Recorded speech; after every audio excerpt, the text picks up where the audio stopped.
Good afternoon, everyone. Thank you so much for coming today for this event. Dear Honorable Sir, thank you for attending this event. As BBS, we are so proud to have these sort of events. In the future, we plan on having similar events, especially to seniors, newcomers, as well as students.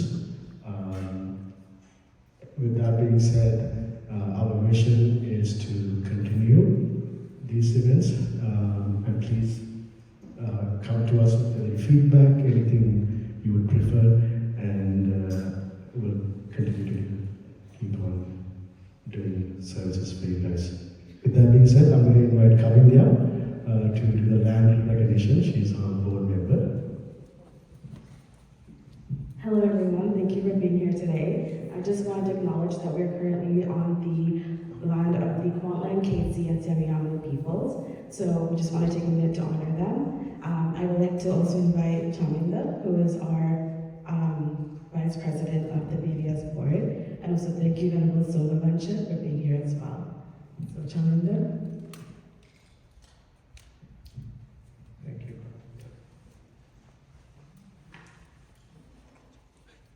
Good afternoon, everyone. I think you are here for a treat today. I can start say that. It is my pleasure to welcome you all to the temple for this special event. Today I have a great honor. You get a once in a lifetime to do this kind of introduction to a special guest, distinguished speaker, Dr. Saskia Sivanandan. Dr. Sivanandan is an internationally recognized strategy and policy advisor on dementia care.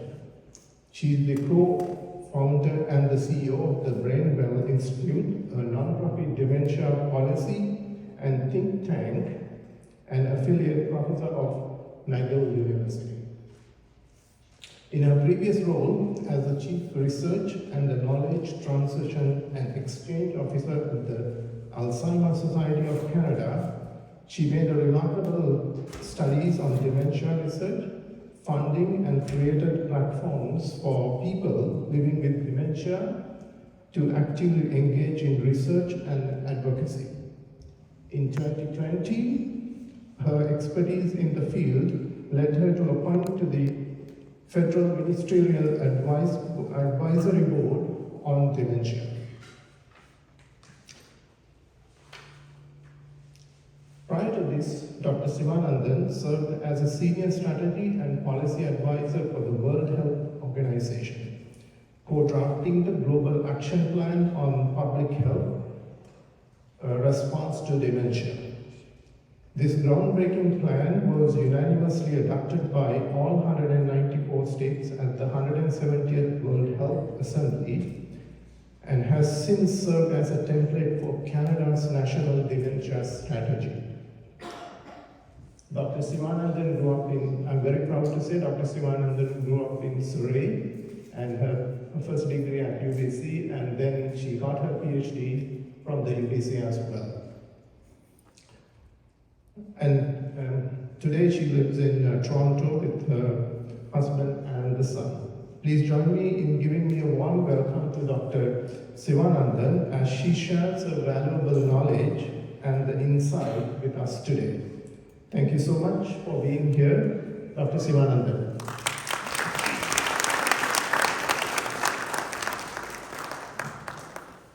Thank you so much. Thank you very much for hosting me here today, and thank you all for making it here on a Saturday afternoon. I'm hoping that at the end of this presentation, you'll take away some key practical tips that you can use in your day-to-day life. But the real message that I want to be able to make today is a lot of us know about our heart health, but we don't always think about our brain health, and we don't think of it as something that we can exercise and grow and build, and that there's a very close and strong connection between your heart and your brain.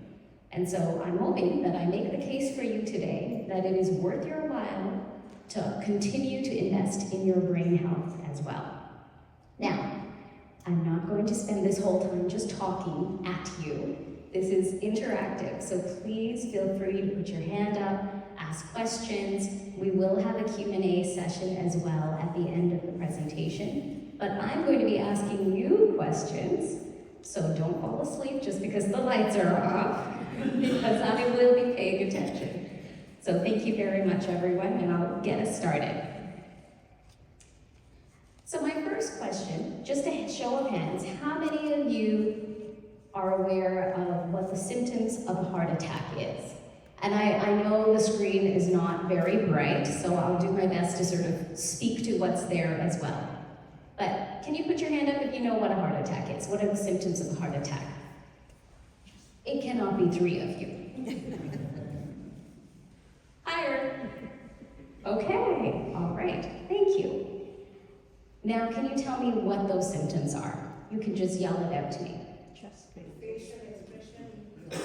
Arms go limp. Arms go limp, your facial expression changes. I heard chest pain, yes. Sweating, yes. Any others? Speech impairment. Your speech can be slurred, yes. So sometimes the symptoms of a stroke and a heart attack kind of get conflated. Sometimes they're the same. But yes, you got the main ones. So you tend to have chest pain, sometimes nausea and sweating. And what would you do if someone you know is having a heart attack? Why don't we start with just a show of hands? Who knows what to do if someone is having a heart attack? Thank you. Call 911. Anything else that you know of that you may do? Aspirin. Potentially an aspirin, exactly. And usually the paramedics will tell you what you need to do. Fantastic. Okay. So now let's talk about what are heart health actions. The picture gives it away. I have a 6-year-old whom I did not bring, because if I did, he would have yelled all the answers and stolen the show. So you guys get to tell me, what are some of the things that you could do that are good for your heart that you know of? Just yell them out to me. Exercise, eat healthy. That's 2, there are 10. Less salt. Sorry? Healthy diet. A healthy diet, yeah. Less stress. Lower your stress, yeah. Get enough sleep, yeah, good quality sleep. So we've got 4. Breathing, sort of the stress reduction is part of it, yes. Meditation. Yep, meditation is part of stress reduction as well. Any others? I guess walking is part of exercise. It is, yes, it is part of exercising. Okay, time to wake you up then. So, here are the 10 heart health actions. I'll talk you through it. So, good quality sleep, you got, and a very important one. Eating better. We'll talk about what eating better actually means. Stop smoking. I mean, I know that seems redundant because we've heard that message a lot, but we now have vaping, and there are other forms of ways in which people are smoking, and those are still linked to your heart health. Being active, managing your weight, healthy weight, controlling your other chronic conditions or other things like cholesterol, if you have blood sugar diabetes, managing your stress, controlling your blood pressure, and then, as you all noted, self-care, so meditation, stress reduction, and finding a community of people who can support you in that. So now that you know these 10 heart health actions, you're halfway to understanding what are good brain health actions, because they all connect to your brain as well. But there are specific ones to your brain that we're going to chat about a little bit more. But first, I'm going to ask all of you to take a look at these 3 words. Can you read them out to me, please? Red face daisy, okay? And I'm going to ask you to remember it, and we will come back to it later, and I will tell you why. I mean, you know this is about brain health, so there's a hint for you. So we've talked that are bad for your heart. A heart attack is one of the reasons why you want to take care of your heart. But with brain health, one of the big diseases, umbrella of diseases, is dementia.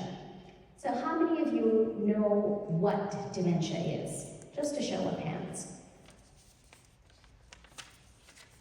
3, 4, we have a very shy crowd. I think more people know. You might not know the symptoms, and that's okay, but just if you've heard of dementia. Okay, a handful. So one of the things to understand about dementia is that it's an umbrella term. So it's like saying cancer. There are many, many types of cancer. There's breast cancer, prostate cancer, lung cancer. Dementia is the same. Did you know that there are over 100 different diseases under that umbrella of dementia? Yeah. Now, how many of you know about Alzheimer's disease? Have heard of Alzheimer's disease? Hand up. Okay, more of you. And actually, Alzheimer's disease is a form of dementia. So I get asked this a lot. What's the difference between Alzheimer's disease and dementia? They're the same. Lewy is just a more common form of dementia. And there are others. Vascular dementia, frontal temporal dementia, Lewy body dementia, Parkinson's-related dementia. These are some of the more common ones. Each of them are different though. The symptoms can be a little different. How it affects your brain is going to be different. We'll talk about that a bit more. But one of the things to realize is dementia is not a normal part of aging. And I say this because, as a Sri Lankan in our community, we will sometimes say, oh, I had a senior moment. Oh, they're just forgetting. It's okay, they're getting older. Yes, as you get older, you're going to forget things. But with dementia, it is a different form of forgetfulness. It really impacts the person differently because it is a disease. And there is something that you can do about it in supporting the person and supporting yourself. And so that's the reason that I'm here to talk to you about it. So let me give you some statistics, just some things to help you understand the context of dementia. So by 2050, we're in 2025, so not that far away, in Canada alone, there will be 1.7 million Canadians living with dementia. And for every person who has dementia, there is at least one caregiver, a family member, usually a daughter or a wife, who is helping to take care of that person. But also, because dementia, as it progresses, it leaves the person unable to take care of themselves. It's more than one caregiver. Usually it's a whole family. So really, this is going to impact more than 3 million people, and that is in Canada alone. And those numbers are much bigger across the country. Here's another interesting statistic.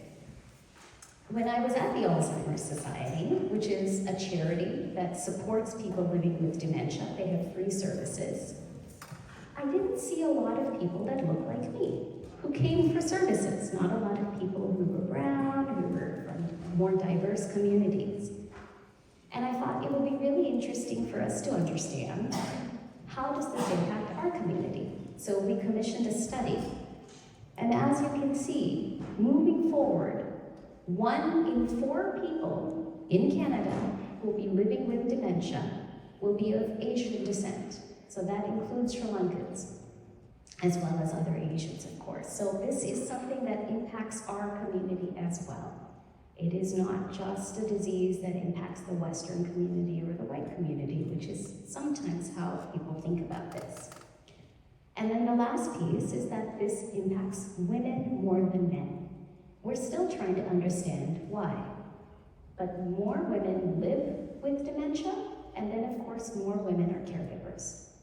So again, lots of reasons for us to care about this and trying to do something about it. Now, I'm sorry that this is not very clear, but if you can see the big yellow circle right in the middle, that is Alzheimer's disease, the most common form of dementia. And then there are 3 other circles: vascular dementia, Lewy body dementia, and frontal temporal dementia. And if you look closely, you can see that those circles intersect. And they intersect because more and more we're realizing these diseases aren't necessarily completely separate, and people are starting to develop mixed dementia. So the pathology, the way that the brain is starting to develop the disease is sort of combinations of all of those dementias. But let's talk about what is dementia. Now this is the one slide that I wish you could see better, but I will talk you through it, because I get asked that as well. You know, I'm forgetting, do I have dementia? Not necessarily. There's lots of ways to think about this. Who here couldn't remember where their car keys were this week? I'm one of them. Anyone else? Okay. Maybe you're a little shy to admit that you couldn't remember. And that's okay. That's a normal part of our day-to-day. Our car keys we use every day, and we sometimes don't put it in the same place. So you're going to forget where they are. Same thing with your wallet. I am constantly helping my husband find his wallet. He can never remember where he put it. But with dementia, the person might be finding their car keys in the freezer.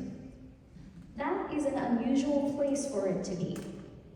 Right? Same thing with the wallet. It's in an unusual place. It might be under the bed, or it might be in a place that you wouldn't commonly be putting it.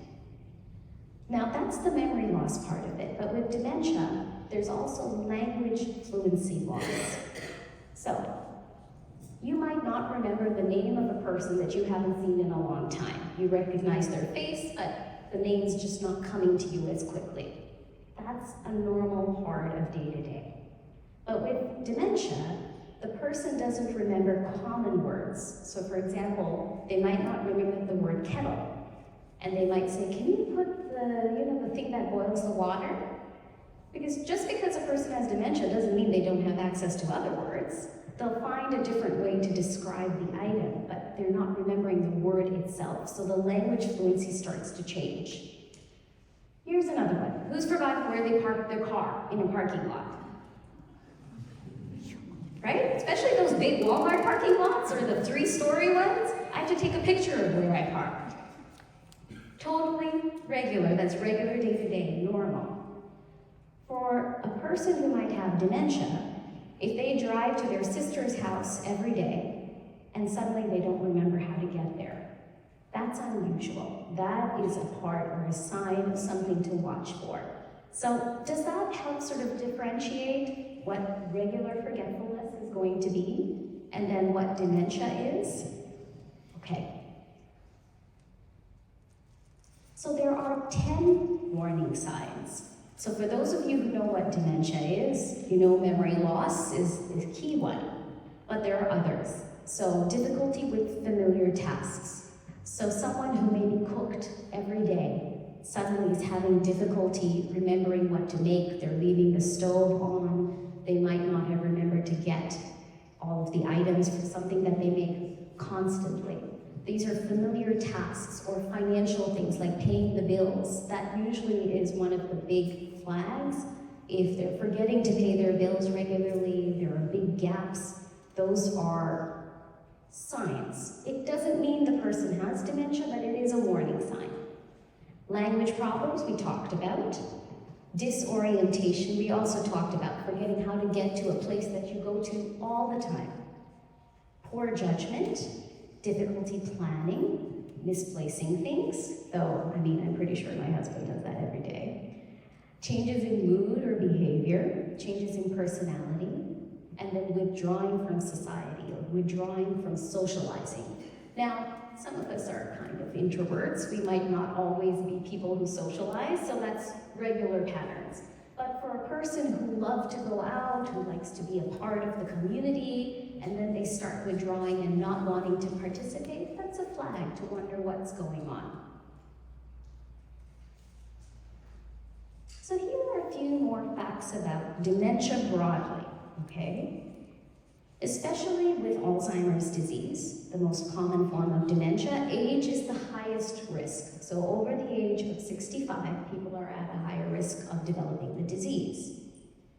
But particularly for Alzheimer's disease, it is not a genetic component.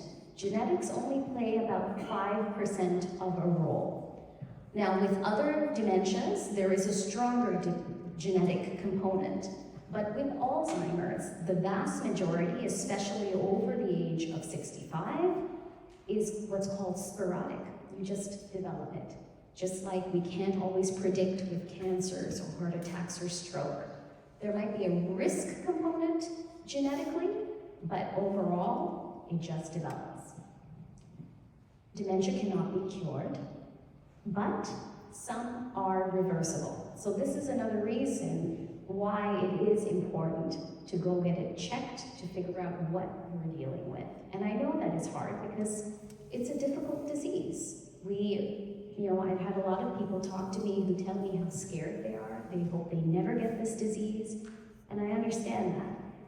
But there are more and more things that are coming out to help support people to live better, and more treatment options. But you can't access those if you don't get diagnosed. And so this is why I really encourage people to do that. As well, people do eventually die from dementia. I don't think a lot of folks realize that or know that. But you can live well with it for many, many years. On average, 8 to 10 years, depending on the type of dementia a person might have developed. So I get asked what causes dementia. Well, there are different causes depending on the type of dementia, but Alzheimer's, because it's the most common one, I'm going to talk about that. What you're seeing right there are your brain cells. They're called neurons, and they are interconnected. It's like a spider's web. It's a superhighway talking to each other all the time. With dementia, you can see here the blue kind of splotches that you see in the middle. Those are called plaques. It's a buildup of a protein that we think stops the cells from being able to talk to each other. The same thing with tau, which is the sort of like yellowish thing you see in the middle. Those are not supposed to be in the brain. And so what it does is it stops your brain cells from communicating to each other. And that is ultimately what is dementia. Now, I mentioned the population is getting older. So what you're seeing is the dark blue is countries where the percentage of people over the age of 60 is 30% or more. And so in most countries, we are an aging population. Younger people are having fewer kids or no kids at all. And so we are living longer, generally healthier. So we're getting older. Canada is one of the countries, along with Japan, that is aging much faster. But you can see Sri Lanka is on there as well for much later. Sri Lanka is generally more of a younger country. And you can see that with India and some of the others where the population is a lot bigger. But most of the Western countries, including Europe and North America, are aging. Last statistic, I promise. So there was a public opinion poll that was conducted by the Public Health Agency of Canada, so Canada's governmental arm. And they found that more than 3 of 4 Canadians, that 77% of Canadians, know someone living with dementia or who lived with dementia. So when I asked for the show of hands earlier, that's why. You probably do know someone who's living with it or lived with it, and maybe they haven't told you about it, or maybe you didn't recognize it, but we do. And almost 41% of Canadians are providing caregiving right now, and will be providing caregiving to someone living with dementia. These are big numbers. These are numbers that are going to impact all of us. So what do you do about this? Because this was not meant to depress you. This is meant to provide some practical information. So what do you do if someone you know might have the signs of dementia? The most important thing is to not scare them, but to talk to them gently and raise your concern. And also to help them see that if they go to get a diagnosis, it can be helpful and why. And I'll tell you about that in a little bit more. So Here, and all of the slides I can make available if anyone wants it, you can access it. But basically, there are a lot of benefits if you are diagnosed early with dementia. And so again, at the Alzheimer's Society, we were seeing people coming who had been living with dementia for 5 to 6 years. So they were at that moderate, almost severe stage. And it's a lot harder at that point to provide supports. Often they've hit a crisis point, so they're going into the ER, which is more disorienting, harder to manage. So this is one of the reasons we recommend an earlier diagnosis, because you can be diagnosed more accurately, and you can be more actively involved in how you receive care. All of us wants to decide how we live, and to some extent, the kind of care that takes us into our end of life, don't we? I do. I already have written it out. and that's important for us to have that independence and that decision making. So this is again another reason why it's important to get that diagnosis. But how do they make the diagnosis? Because this is another question. Well, usually there's an initial assessment when you go to see your family doctor. Those are 2 examples of the types of tests they'll give the person. It's a cognitive test. They'll ask about family history, because often, especially if there is a genetic component to dementia, you will have a family history of it. You will know of others in your family who developed it and developed it younger.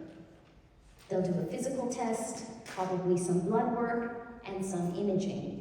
And often they will refer you to a specialist, a neurologist, a geriatrician, or it depends on the province. There are other clinics called memory clinics that can specifically test for this.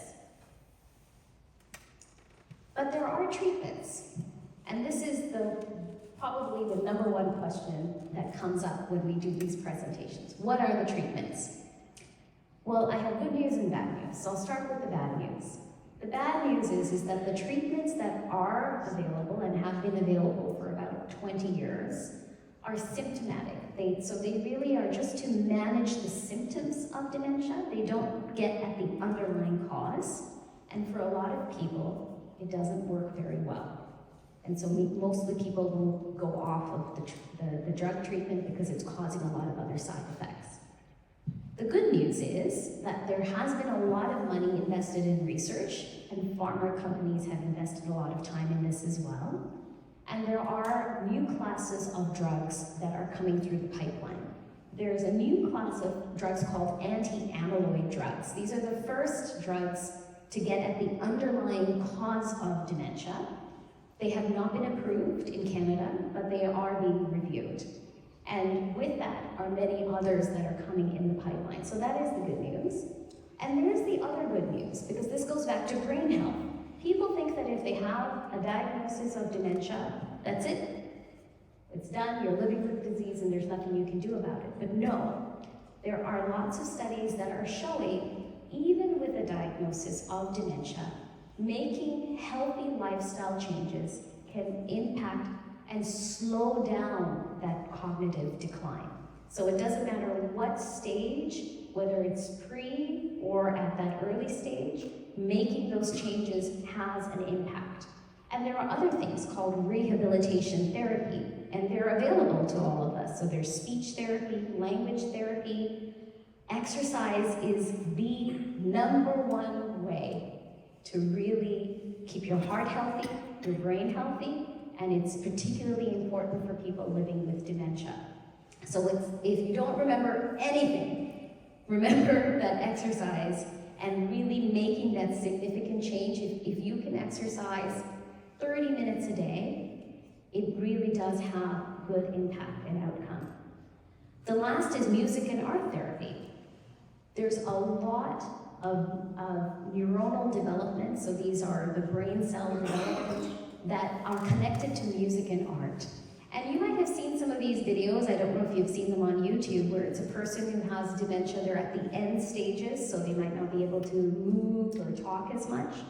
And then you play music, and it's like they come alive. They start singing, they start dancing, because that musical connection stays with us lifelong. And the same goes for art.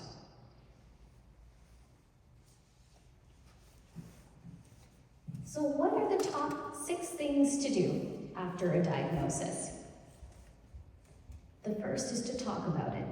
So the fact that all of you are here makes me really happy because it means that you're interested and that you're aware and that we need to talk about this more with each other and as a community. Because the more we talk about it, the less stigmatizing this disease is, and the more we can engage people who are living with the disease and their families. You know, it's just like cancer. For a long time, it was the C word. Nobody wanted to talk about it. We didn't want to admit we had it. And now, we do talk about it. We do the same with other diseases, stroke, heart attacks. We talk about it. And we remove the fear by being able to communicate about it and sharing with each other. So this is really important. The second is to contact your local society. Now, depending on the type of dementia, there's the Alzheimer's Society, Parkinson's Society, Heart and Stroke, Aphasia, like I can give you a list, and they're all free. They provide programs, they provide education, they connect you to supports. You don't have to do it alone. And this is another thing that has shifted in our community. Because we don't talk about it, we don't access these services. We're too scared to. We think that, oh, someone's going to judge us for it. But no, it's a total normalized part of these societies exist to provide these services. And then there's contacting your health authority. So within BC, for example, there's the home health service line. If you contact them and you talk about the diagnosis and you can provide that you've gone to a family doctor, etc., they'll send someone out to come and do an assessment of your home and an assessment of the person for how much support they might need.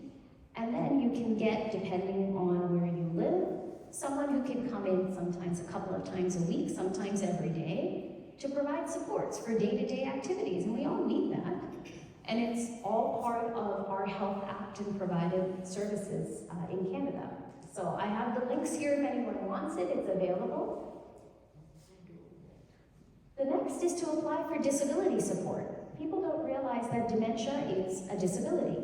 It's considered a disability in Canada, which means that you have access to disability supports, as well as caregiver supports, both of which are available. Again, it tax benefits that can help when you're dealing with this disease.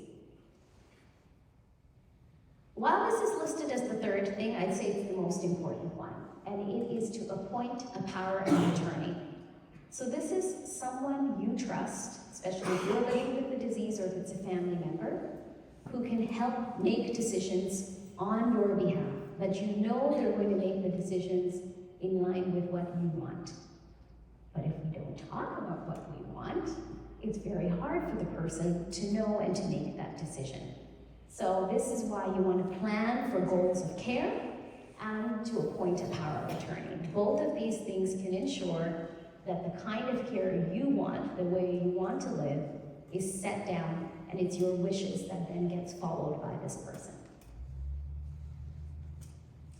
Understanding the treatment and support options. So I hope that was clear that there are treatment options and there are lots of support options. And you want to take advantage of those because they're free, they're accessible, and it means that you and your family can live longer and better with this disease. But this is the key takeaway, staying focused on brain health.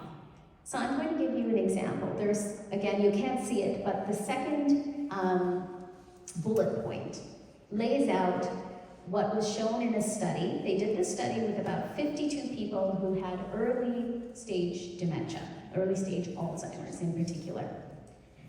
These people were asked to exercise daily for 30 minutes. They did some mild strength training 3 times a week. They changed their diet to more of a whole foods diet, so plant-based, eating more vegetables, more fruits, and they minimized harmful fats, sweeteners, and then they increased their meditation. They participated more within their communities. They saw a slowing down, and I wish you could see this, but that graph you see at the bottom, right here.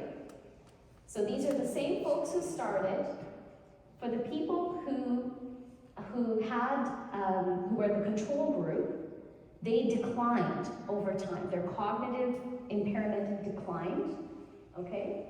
And then for those who didn't, their cognitive impairment kind of stayed, those who changed their lifestyle. So this is why there's a significant difference. It slowed down their cognitive impairment by 6 to 8 months, which is equivalent to a lot of the drug treatments. And this is a statistic we talk about a lot. Up to 50% of the cases of Alzheimer's disease may be a result of diet and lifestyle. So we have an opportunity to lower the impact of dementia by improving our diet, exercising, and our overall lifestyle. Now again, this is at a population level, so I do want to make this clear. It's sort of like car accidents. If you knew of studies that said you can prevent 50% of car accidents if you wear your seatbelt, if you improve the roads, and everyone follows traffic laws. We can reduce 50% of car accidents. We probably do it, right? We do it already. That doesn't mean that you as a person are never going to have a car accident. You will. But you're lowering the overall risk of having a car accident. So it's the same thing with these brain health changes. By really making a concentrated effort to exercise, to change your lifestyle, you're tipping the scale in favor of not developing any heart or brain health issues. This is just a picture with all of the things I talked about so that you don't need to read through it anymore, and I'm happy to share it, but it's all of the pieces we talked about in terms of stopping smoking, managing our weight. Alcohol is a very big one. Too much alcohol generally is linked to more brain health concerns and issues. Hearing loss is a new one that's been added and is specifically linked to brain health. If you know someone who has hearing loss or any issues like that, it increases the risk of developing dementia. So get it dealt with, get a hearing aid. It's a fairly easy fix. I know hearing aids are expensive and they can be difficult to get access, but if you are able to, it does make a big difference in terms of risk factors for dementia. The other is social isolation, which is specific to dementia again, not just heart health. Especially during the pandemic, how many of us were in a bubble where we couldn't talk to each other, we couldn't see each other, and that social isolation really compounded and it made the risk of dementia increased for older adults, but for all of us. So stay engaged in your community, come to the temple, go to the church, participate, volunteer, whatever your faith might be, engaging in your community is very important. I'm not going to go through all of these. These are the 12 part of brain health actions. We've talked about them. I am going to tell you about one last study. And again, this is to stress the importance of food. So this was a study done in Canada where they took a number of adults over the age of 50 and they changed their diet.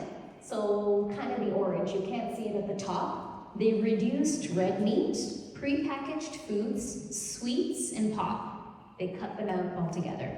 And then they increased fish, seafood, poultry, low-fat dairy, leafy greens, whole grains, a lot of the things that you all know about.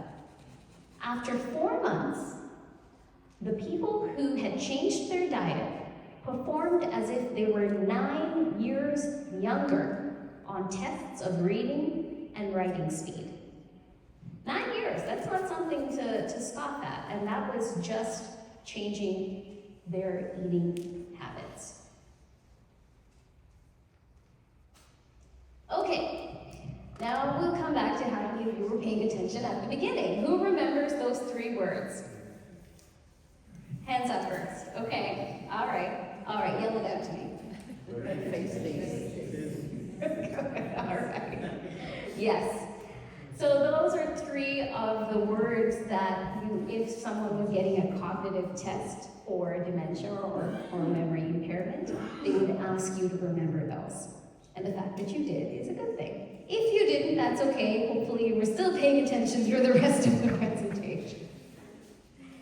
I'm just going to touch briefly on the Brainwell Institute, and I really want to acknowledge Kendra Raju is here, who's an intern with us.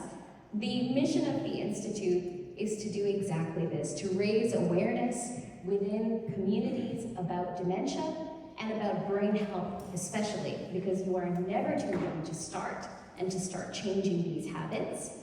And our vision is to change policy in Canada overall so that we provide better supports for people who have dementia. They can see a clear pathway through the health system, and that brain health is an everyday approach. We are a very small team. You see them all here. Kendra, please stand up and say hi. This is our intern, Kendra, who's also recording everything. I wouldn't be able to do any of this without them. And this is not necessarily based on research, but it gives you the gist of it. The heart attack at 50 began at 20. The dementia at 70 began at 40. And the loss of independence at 80 began at 30. So the aging that you want tomorrow begins with the choices that you make today. That is it from me. Thank you so much, everyone. And I'm open to questions.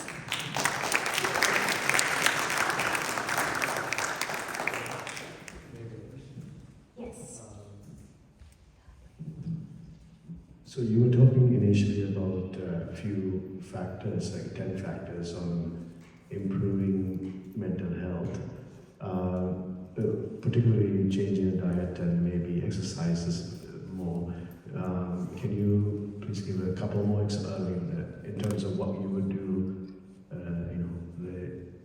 to make your mental health sort of better than when you're getting older, or like sort of? Absolutely, yeah, thank you. I'm 41, and so I started making these changes a couple of years ago as well. Thank you for that question. I'm going to go back because here's an example of all of them. So, how do you keep your brain active? Especially after retirement, because when you're working day to day, all right, you're talking to people, you're engaging, you're learning new things. Sometimes after we retire, it's easy to lose that day-to-day sort of approach. So do something that you've always wanted to do. Learn a new language. Travel and use that language. Pick up a new instrument.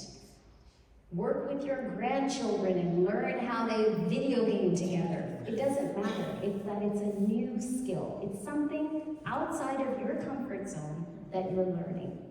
So that's one of the key things in terms of keeping your brain active. Now, people do Sudoku and puzzles and things like that, and those are great. But you start flattening out because once you get good at it, it's not a new skill anymore. So you need to pick up another new skill. The other is social engagement, because it links to both depression, brain health, and dementia. So this is an important one to talk about. Depression can sometimes mimic dementia. The symptoms are very similar. And so this is another reason to go in and get checked, because with depression, of course, there are medications that can be taken to manage it. And then you start seeing the symptoms disappear.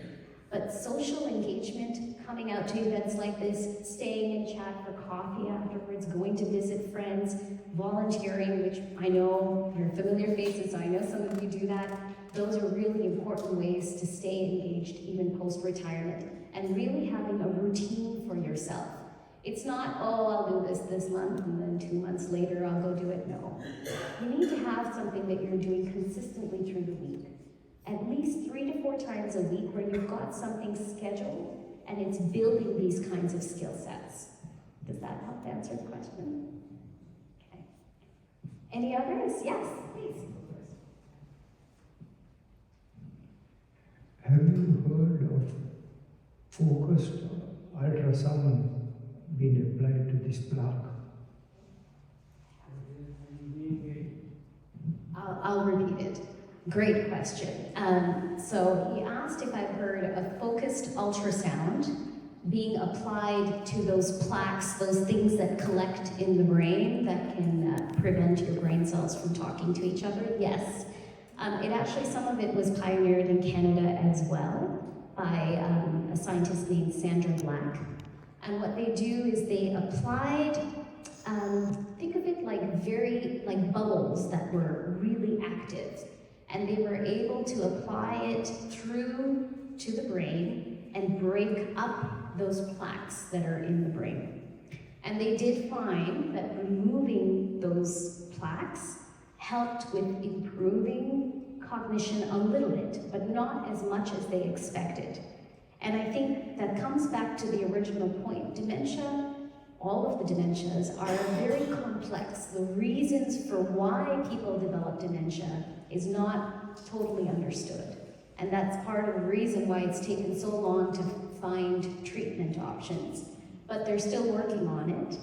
And I think to your point, they're starting to find other ways to diagnose. So for example, eventually you'll be able to go to your ophthalmologist or optician who can look through your eye and see if there might be early signs of dementia. There are others where you can do a blood test to be able to see if there are signs of dementia. So those are some of the things that are coming out, and that's some of the treatment options as well. You're welcome. So question is, the links you talked about, are they available or are they written down on your presentation? And if so, can we arrange to get a copy? Yes, absolutely. I can share the presentation with you. The links are also on the Brainwell website, so you can access them there. And you have my email, so if those two ways don't work, you can always email me and we'll be happy to send it to you. Yeah, you're welcome. Other questions? Yes? Is there any biological or life practices that lead to formation of these plaques? Is there some way to, if one were to go back in time, how would you adjust not to get those plaques up? Yes, well, that's a good question. I'll repeat it. So the gentleman asked, are there things biologically that we do that causes these plaques to happen, to grow in our brain? And can we go back? If we were able to go back in time, what could we do to change that so that they wouldn't happen? So some of it goes back to the lifestyle factors we talked about. All of those, like not smoking, not drinking, exercising, healthy diet, they help to reduce the chances of developing those plaques. It doesn't mean you won't, but reduces it significantly. But those plaques are seen in Alzheimer's disease. But vascular dementia is different. That often happens after a stroke, where there's not enough oxygen flow to the brain and that causes damage to the brain, but then develops the symptoms of dementia. Another one is called Lewy body dementia, where instead of those plaques, there are other types of collections in the brain. So it's very complex. There are different theories. One of the theories is that there's a connection between your gut and your brain. So there's a direct nerve that connects your brain to your gut micro, and that's why what we eat is such an important component of how our brain functions. Another is general inflammation and stress contributes to those sorts of plaques being produced. Another is the bacteria in our mouth can also be contributing to that. So there's a lot of different theories that are being explored, but the short answer is we don't know. And that's why these lifestyle changes are a way to go until then. Thank you. You're welcome. Yes? Is it hereditary? Is it hereditary? Yes. Is it genetic? It depends on the dementia. So with Alzheimer's disease, about 5 to 10% of Alzheimer's is inherited, but you would know if it is because you would have many family members who have it and who tended to develop it younger, in their 50s or late 50s. Whereas if it is something that developed when the person was much older, late 70s, 80s, it's likely not inherited.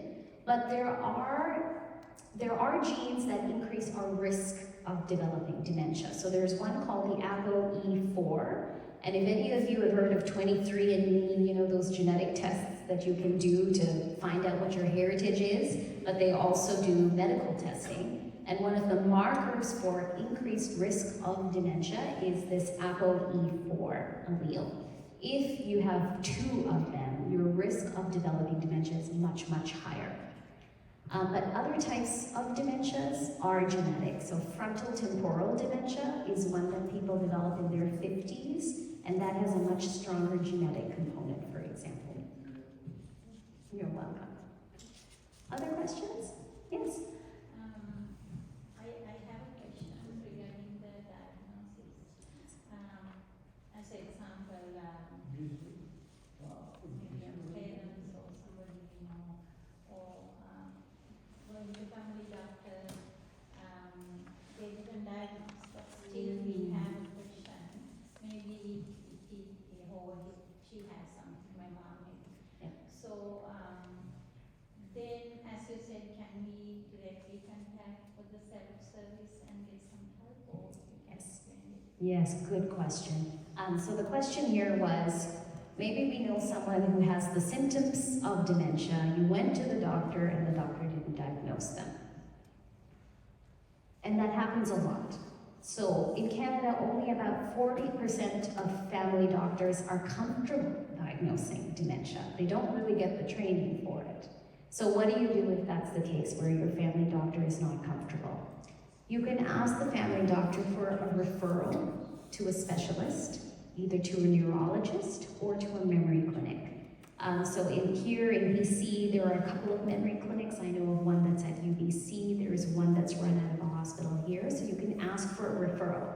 So then the doctor, your family doctor doesn't have to deal with it. Someone who's specialized with it can.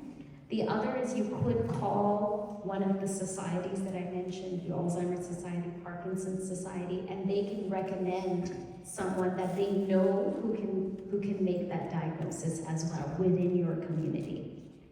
So that would be the way to work around it if the family doctor is not comfortable. Yeah, you're welcome. Yes? Yeah, so my question was, you talked about the frontal lobe dementia. Mm-hmm. Is there a difference in behaviors for that dementia to Alzheimer's? And so it's a two-part question. Yeah. The medications. Mm-hmm. Is the medication for like Parkinson's or Alzheimer's similar, or do they give different types of medication? Excellent question, thank you. So the question was, if you didn't hear it, what's the difference between frontal temporal dementia, which I mentioned earlier? What's the symptoms, and how is it different from Alzheimer's disease? And then if someone, what are the treatment options? Are they different between Parkinson's and Alzheimer's? Are they the same if you have that kind of dementia? So I'll answer the first one first. Frontal temporal dementia does have different symptoms. Usually, first of all, the person develops it younger, more in their 50s. And so they're still working often, they might have young kids, those sorts of things. And the symptom tends to be more language changes first, so it's not the memory impairment, it's the language changes and big behavioral changes. So the personality of the person changes. They might become more aggressive or more socially withdrawn. They might use language that's not regularly a part of how that person might have behaved. So there is a difference, and of course the age. The trajectory is different as well. So frontal temporal dementia tends to be more aggressive. The decline is faster, whereas with Alzheimer's, it is a slow decline and a steady decline, but it's shorter for frontal temporal versus for Alzheimer's. The second question was about the drug therapies. The drug therapies can be different, especially if we're talking Parkinson's disease and Alzheimer's, and it depends on, not everyone who has Parkinson's develops Parkinson's-related dementia. So it's not a given. So the doctor will assess based on that. There will be drugs specific for Parkinson's, and then if they're also developing dementia, there will be a different way that they'll manage it. Thank you. Yeah, you're welcome. Does dementia affect people of all ages? Say you're 85 and you don't have any signs of dementia. Mhm. Are you safe then? Yeah, well, it's a hard question to answer, unsurprisingly. But yes, if you're older and you don't have any signs of dementia and you have the memory loss and impairment, hopefully it means if you're continuing with that kind of lifestyle that you don't develop it. But generally, the older you get, the higher the risk of developing dementia. And now, does it impact everyone? No. Unfortunately, it does tend to impact people who are older, but it does impact, there's something called young onset dementia. So it's if anyone develops dementia under the age of 65. So for example, one of the other interns who's working with us, her father developed dementia when she was 19 years old, and he was 50. So it can impact people younger, and there are forms of childhood dementia, actually, which a lot of people don't know about. So there are children who can develop dementia. Usually there's a strong genetic factor for that. It's a very small population. And then the last is Down syndrome. So anyone who's living with Down syndrome has a much, much higher risk of developing dementia, and they tend to develop it younger, in their 50s. You're welcome. So what common cognitive exercises that you can use to deal with dementia, like specific common cognitive exercises? So I think it's a great one. Are there common cognitive exercises that you can do to deal with dementia? There's not a strict protocol. It's because each person is different, it's about doing cognitive activities that are outside of what you already know. It's about building these new skill sets. So there's a theory behind it. It's called cognitive reserve. So think of your brain as, it's super connected, a highway of information. Now, you all know me as Saskia. Some of you know me because you've known me since I was a child, so you have another connection point to me. For others who who just met me, you might know me as the person who gave this presentation. So you have 3 ways to access, through your brain, to me. Now, with cognitive reserve, you try to build as many connections as possible. So you might want to find other ways to know who I am. You might know that I have a son who's 6 years old. That's another way to remember me. That's cognitive reserve. So what that would mean is that even if 1 or 2 of those pathways to remember me are affected by dementia, you still have 3 other ways to be able to get to me. And the reason this theory exists is because they have looked at people, research has looked at people who have been older, who showed no signs of memory loss, any signs of dementia. But then when you looked at their brain, they had those plaques and tangles, and they had a lot of what should have been, they should have manifested with dementia. So the theory is that those people had such strong cognitive reserve, because they had all these other skills and ways they engaged their brain, that it compensated for the disease impacting their brain. So they never showed the signs of it, even though their brain had that disease. Does that help answer? Unfortunately, I don't have a protocol to give you. Yes? Sister, can I ask you one simple question? First one, on your map, you didn't talk about US. Mm-hmm. Is there a particular reason? Probably simple answer on that. The other thing is much challenger, I think. Mm-hmm. So Mental Health Act is designed and imposed by the provinces, right? So Ontario and BC, do we integrate and talk about it and upgrade depending on our knowledge about diagnostics and therapeutics for it? As 10 years, I think we have better understanding of those diseases, right? Right. Do you know anything about the legislation? I do. Thank you for asking it. So the first question is, why didn't I mention the U.S.? I should have. The U.S. is aging, just as is Canada. Their population is massive, as you know. They have invested a lot more in Alzheimer's and dementia. And that's the reason I didn't mention it, because it's kind of depressing how little we invest in Canada. They continue to invest almost billions in terms of research, supports. They're quite far ahead in how they're dealing with the disease. It would take us a whole other presentation to work through it. But they are dealing with it, as are many others. So I mentioned Japan because they were the first country that dealt with it as a much older population who had developed dementia. The other question was about the Mental Health Act and how that might be linked to dementia and how provinces are talking to each other, right?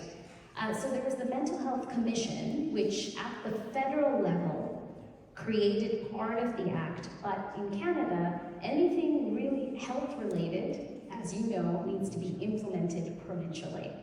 And this is part of the problem. Each province chooses to implement and decide how much they want to focus on each of these different things. Dementia doesn't always fall under the Mental Health Act, always. It depends on how each province chooses to look at it. Sometimes it's like a seniors' health aspect to it is how they look at it. But across the board, and again, Kedron helped with this, we looked at all of the provinces. There is no pathway for dementia. So if you're diagnosed, or if you want to get a diagnosis, if the family doctor isn't trained to, you're stuck. You have no real way of navigating the system unless you know someone who can tell you how else to do it. And then after you're diagnosed, often you're told, come back in 9 months, or if you think things are getting worse. We don't do this for any other disease, but we do this for dementia. So, and that's the case for almost all of the provinces. No one deals with it well. Thank you. Yeah, you're welcome. A follow-up question. Yeah. So let's say when we have let's say I have a spouse who is suffering from dementia, right? And then so the family gets the opportunity to use the caretaker support through taxes, I believe. Yes. Yes, so there's actually a caregiver strategy that is going to be coming out this year, and it has several recommendations at the federal level and at the provincial level. So it's being led by the Canadian Caregiving Centre for Excellence.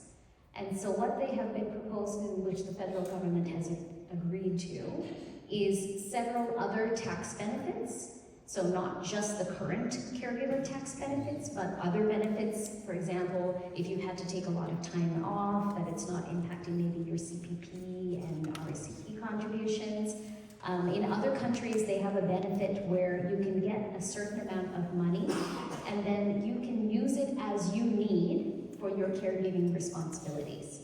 Whereas here, it's very specific how you can use any caregiver allowance. So there's several at that federal level, but then at the provincial level, there's going to be others that get rolled out depending on the province to support caregivers. So more programming, respite care. So respite care is, for people who don't know, if you need a break sometimes, you know, caregiving is a full-time responsibility. You can have your person who might be living with dementia or any other disease, they can go to a place where they're taken care of.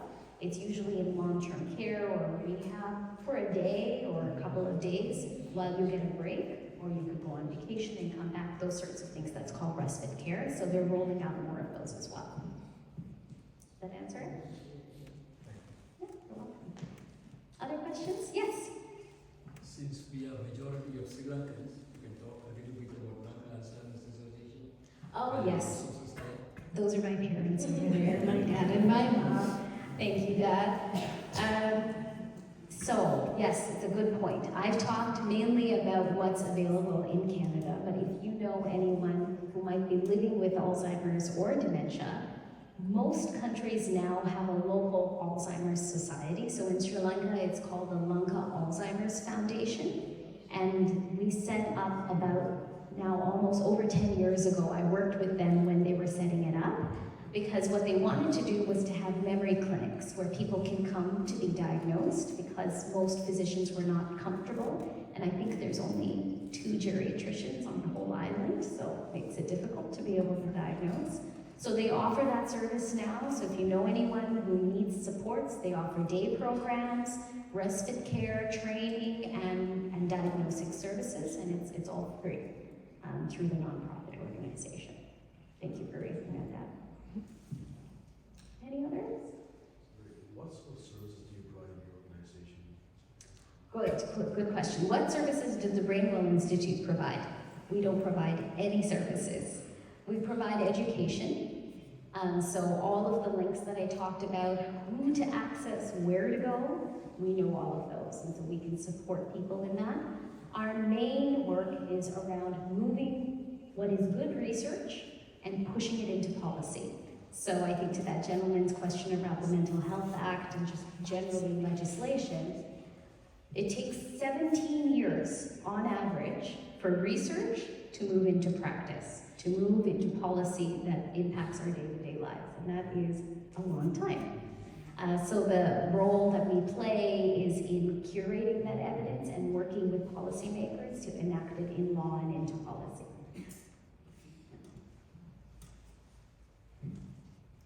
How long does it take you if you go into a memory clinic for them to diagnose you? Is it weeks or is it just a few hours? Oh, very good question. So how long does it take you to get a diagnosis if you go to a memory clinic? They'll do it within the day.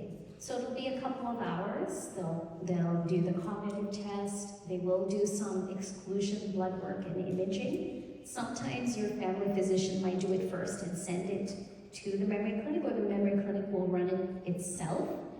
You might have to go back for a second appointment, a follow-up appointment, and they would be able to give you the diagnosis at that point. So once you get in, it doesn't take very long. But unfortunately, the wait time, average wait time, is 21 to 28 months, so almost 2 years. Yes.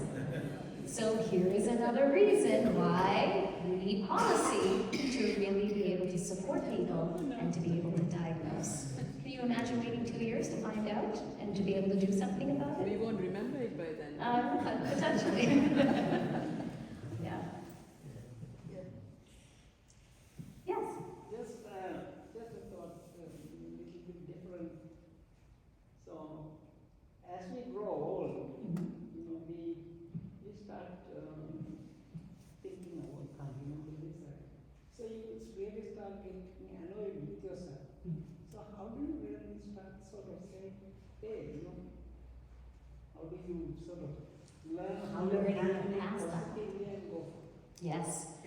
Thank you. So the question was, is as you get older, you start forgetting things, and you might start getting annoyed or frustrated with yourself. Scared now to all these stories say, yeah, I'm going to put Alzheimer's. Yes, that's a good question, right? Because of that fear. Am I developing Alzheimer's, or am I developing dementia? So I think my answer to that is a positive mindset does have a huge role to play in overall well-being, because it's about how you're managing your stress, right? So the point about meditating, being more positive in your frame of reference, trying to be patient with yourself and patient with others, and putting some things in place to support yourself. So if that means writing it on your calendar more consistently, putting post-it notes up, asking someone who you might be able to remember or remind you to support you, those are the ways to do it. We all need a community to support each other, right? There is this whole question of, I think you mentioned about the stigma, the fear of the stigma. Yes. How do you get past that? How do you get past the stigma and the fear? We have to talk about it. And we have to meet people who have dementia and realize that they can live very good lives, and that they are supported and they can be a part of the community. They don't need to hide away, right? We do have people who have cancer, who've had stroke, who've had heart disease, and other types who have depression, but they're a part of the community, and I think that's part of it as well, really having those conversations. I'm mindful of time, so I'm just going to check in if we're okay for more questions, or are we good? Okay. If you have any other burning questions, I'm happy to answer them. Yes? I think there was some new research being done on breaking down the blood-brain Barrier, the blood-brain barrier? Yes. Is that a treatment option? It is. That was the focal ultrasound question.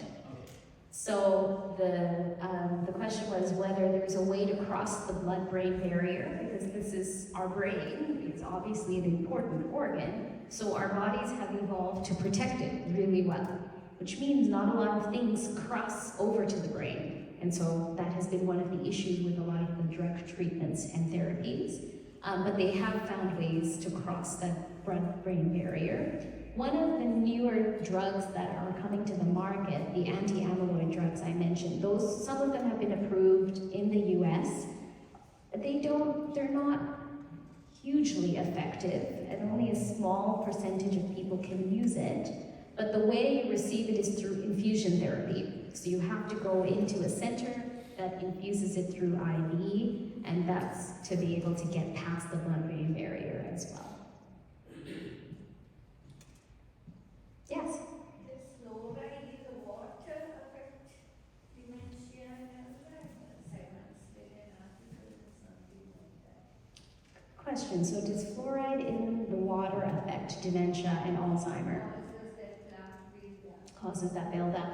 I don't know offhand. I would say not likely because we've been using it in the population for a while, but I don't know for sure. I know there have been sort of some studies that have said yes, some that have said no. The same thing with aluminum. Some have said yes, some have said no, but generally the evidence is not pointing to it causing dementia.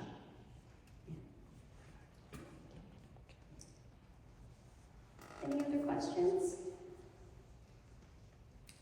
Okay, well, thank you very much, everyone, for taking the time to attend, for your questions. If you have any other questions, you're welcome to come by and talk to me after or to email me, and I will send the presentation. Thank you very much for hosting me. Thank you very much, Dr. Saskia.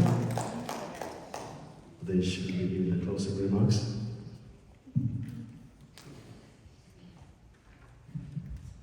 Good afternoon, everyone. My name is Pradesh Radella, and I'm one of the board members. First of all, I'd like to extend my heartfelt gratitude to Dr. Saskia Sivanathan for sharing her profound knowledge with us, especially on dementia and Alzheimer.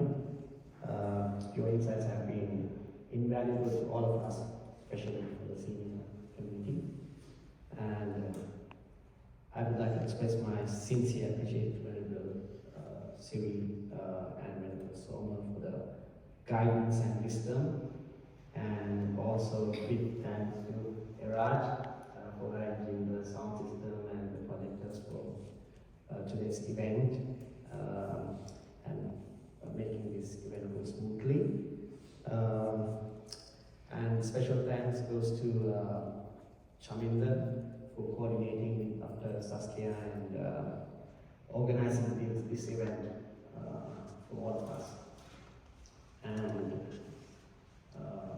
heartfelt thanks to Sri Lankan Seniors Associations and also for the previous members who are here today. Your presence is here truly enriches our community. And together we are shedding light on important issues and fostering a supportive network. Thank you all for being part of this event and contributing to its success.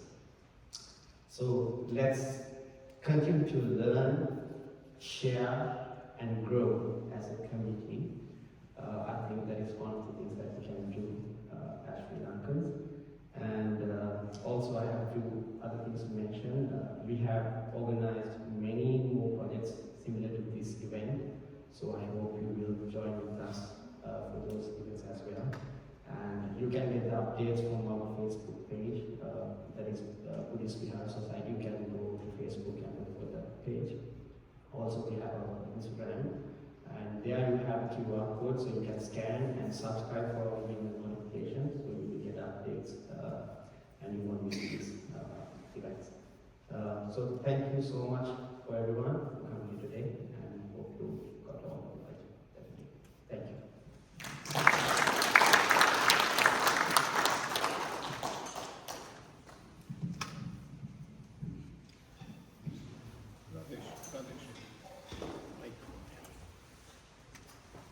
Yeah, if any of you want to speak personally to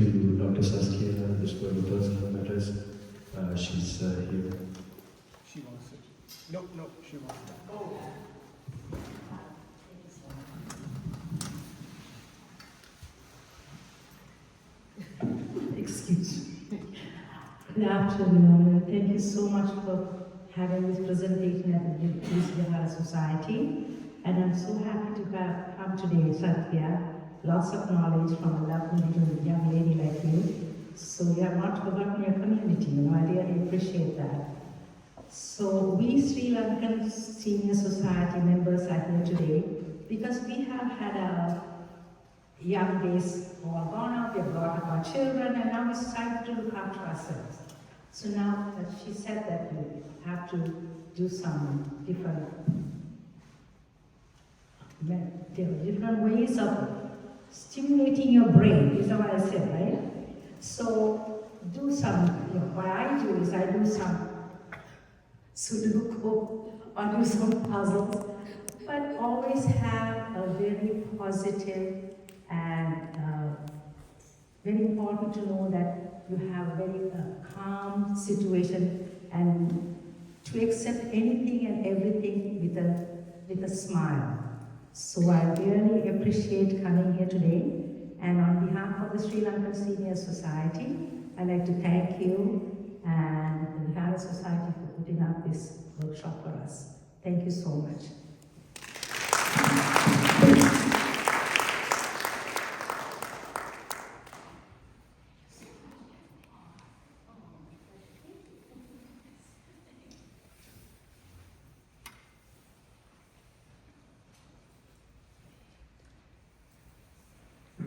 With that being said, you stick around to ask any more questions.